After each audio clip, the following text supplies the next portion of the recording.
Assalamualaikum warahmatullahi wabarakatuh. Selamat siang, Ibu Bunga Anissa Hararet, selaku dosen pengajar untuk mata kuliah Ekonomi Makro.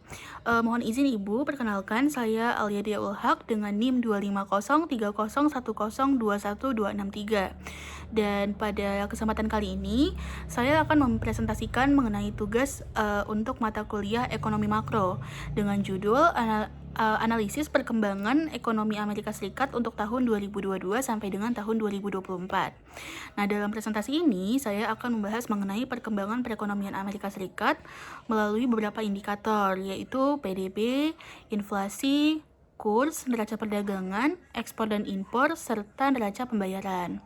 Nah, dari beberapa indikator tersebut, nanti kita akan melihat bagaimana kondisi perekonomian Amerika Serikat itu dalam tahun 2022 sampai dengan tahun 2024. Nah, mungkin langsung saja kita masuk ke gambaran umum ekonomi Amerika Serikat. Nah, Amerika Serikat sendiri itu merupakan salah satu negara dengan perekonomian terbesar di dunia. Nah, kalau kita lihat dari struktur ekonominya, sebagian besar aktivitas ekonominya itu berasal dari sektor jasa, yaitu sekitar 77% dari PDB. Kemudian, sektor industri atau manufaktur itu sekitar 18%, sedangkan untuk sektor pertanian itu hanya sekitar 1% saja. Nah, dominannya sektor jasa itu menunjukkan bahwa kegiatan ekonomi Amerika banyak ditopang oleh berbagai jenis layanan, seperti misalnya jasa keuangan, teknologi, dan juga perdagangan. Nah, selain itu, konsumsi rumah tangga juga menjadi salah satu kekuatan utama perekonomian Amerika. Ketika masyarakat banyak melakukan konsumsi, permintaan terhadap barang dan jasa meningkat, sehingga aktivitas produksi juga ikut terdorong. Nah, Amerika juga memiliki perkembangan teknologi yang kuat dan pasar keuangan yang cukup besar. Nah, ini menjadi salah satu alasan Amerika mampu menarik investasi dari dalam maupun luar negeri. Kemudian ada satu hal yang juga penting, yaitu dolar Amerika Serikat merupakan salah satu mata uang utama dalam transaksi internasional.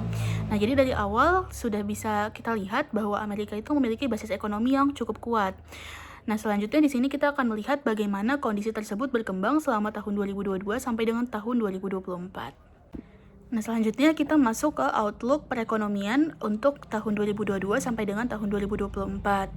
Nah, di sini kita bisa melihat gambaran perekonomian Amerika selama 3 tahun sekaligus. Nah, hal pertama yang cukup terlihat adalah perubahan inflasinya, di mana pada tahun 2022 inflasi itu mencapai sekitar 8%. Kemudian di tahun 2023 turun menjadi sekitar 4,1%, dan pada tahun 2024 kembali turun menjadi sekitar 2,9%. Jadi dari sisi harga terlihat adanya perbaikan karena tekanan inflasi itu semakin menurun. Tapi untuk memahami kenapa inflasi bisa turun, kita perlu melihat peran The Fed. Nah, The Fed itu atau Federal Reserve itu merupakan bank sentral Amerika Serikat. Nah, salah satu tugasnya itu adalah menjaga kestabilan harga dan mendukung kondisi perekonomian. Salah satu instrumen yang digunakan itu adalah suku bunga. Jadi ketika inflasi terlalu tinggi, The Fed ini dapat menaikkan suku bunga. Tujuannya untuk mengurangi permintaan dalam perekonomian. Nah, ketika bunga naik, biaya pinjaman itu menjadi lebih mahal, sehingga masyarakat maupun perusahaan itu bisa mengurangi konsumsi atau investasi. Nah, di tahun 2022, ketika inflasi sangat tinggi, The Fed ini menaikkan suku bunga secara agresif. Kebijakan tersebut kemudian mulai memberikan dampak. Inflasi akhirnya turun pada tahun 2023 dan semakin turun pada tahun 2024. Tapi kenaikan suku bunga tidak hanya berpengaruh terhadap inflasi saja. Suku bunga juga berpengaruh terhadap pertumbuhan ekonomi dan juga nilai tukar dolar. Nanti kita akan bahas lebih lanjut di slide-slide berikutnya. Nah, sekarang kita akan membahas terkait dengan PDB. Jadi di tahun 2022, pertumbuhan PDB Amerika Serikat itu ada di sekitar 1,9%. Pertumbuhan yang relatif rendah ini tidak terlepas dari tekanan ekonomi yang terjadi pada saat itu. Nah, inflasi yang sangat tinggi itu menyebabkan harga barang dan jasa itu meningkat.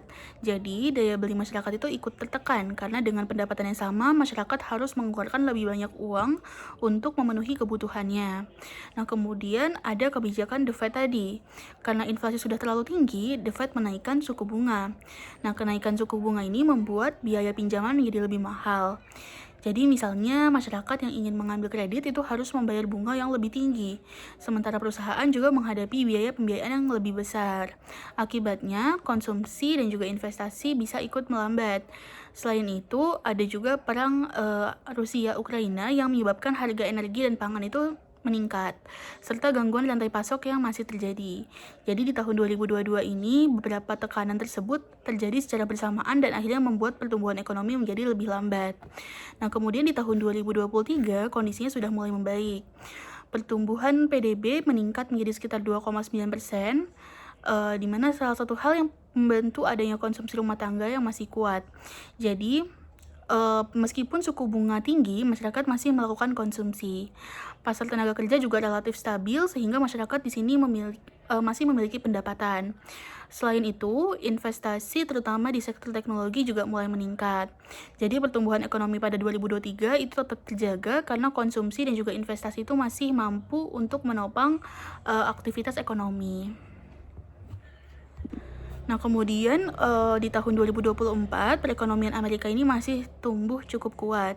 Konsumsi rumah tangga itu masih menjadi salah satu penggerak utama, yang berarti bahwa permintaan masyarakat terhadap barang dan jasa itu masih cukup tinggi. Kemudian juga investasi di sektor AI dan teknologi ini juga terus meningkat. Hal ini menunjukkan bahwa meskipun suku bunga masih tinggi, perusahaan tetap melakukan investasi pada sektor yang dianggap memiliki prospek yang besar. Nah, belanja pemerintah dan ekspor itu juga memberikan kontribusi yang besar terhadap pertumbuhan. Namun, suku bunga yang masih tinggi tetap menjadi salah satu hambatan karena biaya untuk memperoleh pinjaman itu masih relatif mahal. Jadi ada dua kondisi yang berjalan bersamaan. Jadi di satu sisi itu suku bunga masih memberikan tekanan terhadap investasi, tetapi di sisi lain konsumsi dan investasi pada sektor tertentu itu tuh masih cukup kuat. Sehingga perekonomian Amerika itu masih tetap tumbuh. Nah, kemudian kita masuk ke inflasi. Tahun 2022 itu merupakan tahun yang cukup berat untuk Amerika Serikat. Karena inflasinya itu mencapai sekitar 8%. Yang salah satu penyebabnya itu adalah pemulihan ekonomi setelah pandemi. Jadi, ketika aktivitas masyarakat kembali normal, permintaan terhadap barang dan jasa itu meningkat cukup cepat. Nah, masalahnya dari sisi pasokan itu kan belum sepenuhnya pulih. Rantai pasok global tuh masih mengalami gangguan, sehingga jumlah barang yang tersedia itu masih belum bisa mengikuti peningkatan permintaan. Selain itu juga ada perang Rusia dan juga Ukraina yang menyebabkan harga energi dan pangan itu cukup meningkat. Nah, kenaikan harga energi juga memberikan efek ke sektor lain karena energi digunakan dalam proses produksi dan juga distribusi. Jadi ketika biaya energi naik, biaya produksi perusahaan juga dapat meningkat dan akhirnya harga barang ikut terdorong naik. Nah, karena inflasi sudah sangat tinggi, The Fed ini kemudian menaikkan suku bunga secara agresif. Sederhananya, The Fed ini berusaha untuk menurunkan tekanan permintaan. Ketika bunga lebih tinggi, masyarakat dan perusahaan pasti akan lebih mempertimbangkan untuk meminjam dan membelanjakan uang, sehingga permintaan itu bisa lebih terkendali. Nah, kemudian masuk di tahun 2023, inflasi itu mulai turun menjadi sekitar 4,1%. Nah, penurunan ini terjadi setelah kebijakan suku bunga tinggi tadi itu mulai memberikan dampak. Ditambah dengan rantai pasok yang semakin membaik dan harga energi juga semakin stabil. Jadi tekanan terhadap harga sudah mulai berkurang. Walaupun begitu, suku bunga masih cukup tinggi dan tetap memberikan tekanan terhadap aktivitas ekonomi. Tetapi karena pasar tenaga kerja masih kuat, konsumsi masyarakat tetap cukup terjaga. Kemudian pada tahun 2024, inflasi itu kembali turun menjadi sekitar 2,9%. Nah, kalau kita bandingkan dengan tahun 2022, di mana angka inflasinya itu tadi 8%, penurunannya ini sudah sangat besar. Dan hal ini menunjukkan bahwa kenaikan harga itu sudah jauh lebih terkendali. Beberapa faktor yang membantu adalah harga energi yang tadi lebih stabil dan rantai pasok yang semakin normal. Nah, selain itu, kebijakan suku bunga yang masih cukup tinggi juga membantu menjaga permintaan agar tidak kembali meningkat terlalu cepat. Nah, target inflasi The Fed adalah sekitar 2%. Jadi angka 2,9% sudah semakin mendekati target. Namun, The Fed tetap harus berhati-hati karena kalau suku bunga terlalu tinggi dalam waktu lama, pertumbuhan ekonomi ini bisa ikut tertekan. Jadi tantangannya adalah bagaimana menjaga inflasi tetap rendah tanpa membuat aktivitas ekonomi melemah terlalu jauh. Dan sampai dengan tahun 2024, konsumsi rumah tangga serta kondisi pasar tenaga kerja masih cukup kuat sehingga pertumbuhan ekonomi tetap positif. Kemudian selanjutnya kita masuk ke kurs atau nilai tukar Amerika Serikat untuk tahun 2022 sampai dengan tahun 2024. Nah, di tahun 2022, dolar itu mengalami penguatan. Salah satu penyebabnya adalah kenaikan suku bunga The Fed tadi. Jadi, ketika suku bunga Amerika naik, aset yang menggunakan dolar menjadi lebih menarik bagi investor karena tingkat pengembaliannya menjadi relatif lebih tinggi. Nah, akibatnya permintaan terhadap dolar meningkat dan dolar itu menguat. Kemudian di tahun 2023, inflasi mulai menurun sehingga ekspektasi terhadap kenaikan suku bunga lebih lanjut mulai berkurang. Tetapi karena suku bunga masih tinggi, dolar tetap relatif kuat. Kemudian di tahun 2024 mulai muncul ekspektasi atau harapan bahwa The Fed ini akan menurunkan suku bunga. Kalau suku bunga turun, daya tarik aset dalam dolar biasanya berkurang. Karena itu, tekanan terhadap penguatan dolar juga mulai berkurang, dan dolar semakin melemah. Tetapi pelemahannya ini tidak terlalu besar, karena kondisi perekonomian Amerika masih cukup kuat. Jadi pergerakan dolar selama 3 tahun ini cukup dipengaruhi oleh perubahan kebijakan dan juga harapan terhadap suku bunga The Fed. Nah, selanjutnya kita akan masuk ke neraca perdagangan. Nah, kalau dilihat dari slide ini, Amerika Serikat ini secara konsisten mengalami defisit perdagangan, yang berarti bahwa nilai impor Amerika itu lebih besar daripada nilai ekspornya. Di tahun 2022, ekspor sebenarnya meningkat karena perekonomian global ini sudah mulai pulih setelah pandemi. Tetapi di sini impor meningkat lebih tinggi. Salah satu penyebabnya adalah permintaan domestik Amerika yang juga cukup tinggi. Ketika masyarakat dan perusahaan Amerika membutuhkan lebih banyak barang, sebagian kebutuhan tersebut dipenuhi melalui impor. Kemudian di tahun 2023, defisit mulai menyempit karena impor barang menurun, sedangkan ekspor jasa meningkat. Kemudian di tahun 2024, ekspor kembali meningkat, tetapi impor tumbuh lebih cepat sehingga defisit kembali melebar. Jadi dari sini kita bisa lihat bahwa perubahan defisit perdagangan tidak hanya ditentukan oleh ekspor, tetapi juga oleh seberapa besar perubahan impornya. Nah, kemudian kalau kita lihat dari slide, di tahun 2022 ekspor Amerika itu meningkat karena adanya pemulihan ekonomi global. Produk energi, teknologi, dan juga jasa itu merupakan bagian yang sangat mendukung peningkatan ekspor. Nah, tapi di sisi lain, impor juga meningkat cukup tinggi karena konsumsi masyarakat Amerika dan kebutuhan bahan baku itu mulai meningkat. Nah, karena impor tumbuh lebih cepat daripada ekspor, defisit perdagangan menjadi cukup besar. Kemudian di tahun 2023, kondisinya mulai membaik.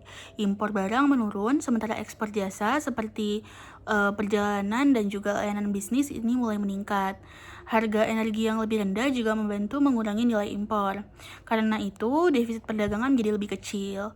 Sedangkan di tahun 2024, ekspor kembali meningkat, termasuk untuk barang modal, semikonduktor, komponen pesawat, dan juga jasa. Nah, namun impor meningkat lebih cepat karena permintaan terhadap komputer, barang elektronik, dan juga produk farmasi itu cukup tinggi. Jadi meskipun ekspornya meningkat karena impor meningkat lebih cepat, maka defisit perdagangannya kembali melebar. Nah, lalu kita akan membahas terkait dengan neraca pembayaran. Nah, di sini Amerika mengalami defisit transaksi berjalan hampir di setiap tahunnya. Defisit transaksi berjalan, salah satunya itu berasal dari defisit perdagangan yang tadi sudah kita bahas sebelumnya. Ketika impor lebih besar daripada ekspor, maka transaksi berjalan juga mendapatkan tekanan. Nah, tetapi di sini Amerika memiliki kondisi yang cukup unik. Jadi walaupun mengalami defisit transaksi berjalan, Amerika itu tetap mampu untuk menarik investasi dari luar negeri. Hal ini didukung oleh pasar keuangan Amerika yang besar dan posisi dolar yang kuat dalam sistem keuangan internasional. Jadi, ketika ada modal asing yang masuk ke Amerika, arus tersebut dapat membantu membiayai defisit transaksi berjalan. Pada tahun 2022, defisit transaksi berjalan cukup tinggi karena defisit perdagangan barang juga besar. Kemudian di tahun 2023, defisit transaksi berjalan mulai menyempit seiring dengan berkurangnya defisit perdagangan. Lalu di tahun 2024, defisit kembali melebar karena impor meningkat dan defisit perdagangan kembali membesar. Jadi posisi neraca pembayaran Amerika ini tidak hanya dipengaruhi oleh kegiatan ekspor dan impor saja, tetapi juga oleh arus modal dari luar negeri. Nah, dari seluruh slide yang sudah kita bahas tadi, ada beberapa hal yang dapat kita lihat. Jadi di tahun 2022 itu Amerika menghadapi tekanan inflasi yang sangat tinggi, sekitar 8%. Nah, untuk mengatasinya, The Fed ini menaikkan suku bunga. Kebijakan ini membantu menekan inflasi, tetapi juga membuat biaya pinjaman meningkat sehingga konsumsi dan investasi mendapatkan tekanan. Nah, kenaikan suku bunga juga membuat dolar menguat karena aset dalam dolar menjadi lebih menarik bagi investor. Lalu di tahun 2023, inflasi ini mulai turun dan pertumbuhan ekonomi justru makin membaik karena konsumsi rumah tangga dan investasi menjadi cukup kuat. Kemudian di tahun 2024, inflasi kembali turun mendekati target dari The Fed tadi yang 2% itu. Sementara pertumbuhan ekonomi tetap positif. Nah, dari sisi perdagangan, Amerika masih mengalami defisit karena impornya ini lebih besar daripada ekspor. Kondisi tersebut kemudian berkontribusi terhadap defisit transaksi berjalan. Tetapi, Amerika tetap mampu menarik modal dari luar negeri karena memiliki pasar keuangan yang besar dan juga dolar memiliki posisi penting dalam perekonomian global.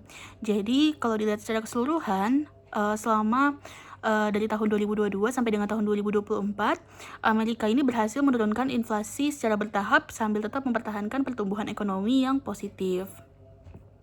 Kemudian dari pembahasan ini juga dapat dilihat bahwa perubahan pada satu indikator ini bisa berhubungan dengan indikator lain. Misalnya, inflasi tadi kan mendorong perubahan suku bunga. Suku bunga mempengaruhi konsumsi, investasi, dan juga kurs. Sementara kondisi perdagangan dan arus modal mempengaruhi posisi eksternal dari Amerika. Mungkin cukup sekian presentasi dari saya. Atas kurangnya mohon maaf. Wassalamualaikum warahmatullahi wabarakatuh.